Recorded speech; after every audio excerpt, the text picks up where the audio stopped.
Closing costs. So lender A has closing costs of $8,000 on their loan estimate, and lender B has $16,000 in closing costs on their loan estimate. I mean, kind of seems like a no-brainer to go with lender A, right?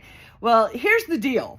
The lending institutions are very heavily regulated these days, and there are three buckets when it comes to closing costs. There's zero tolerance, there's 10% tolerance, and there's unlimited tolerance. Okay, so here's the deal: when you get your closing cost, your loan estimate from the bank, which again is within 3 days after applying, that is going to list the finite numbers are going to be more so the lender generated costs, like origination fees, underwriting fees, appraisal. These are set costs.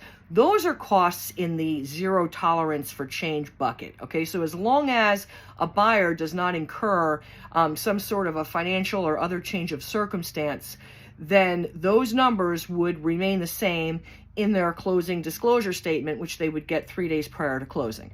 All right, but then there's these two other buckets, okay? There's the 10% bucket, which in that 10% bucket, you've got more of like the fees, recording fees, things like that. There's a 10% swing that is allowed in those numbers.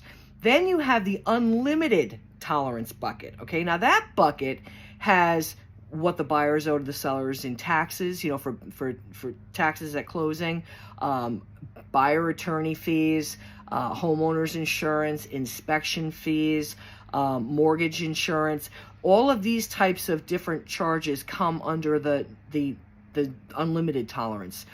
Well, that's a little bit of an issue there, because especially with taxes, things like that, where if you're reimbursing a seller for taxes that have already been paid at closing, for the time that you'll now be having the house, I mean, you could be paying a seller anywhere from $10,000 up. It depends upon when the seller paid the taxes and how much the taxes were.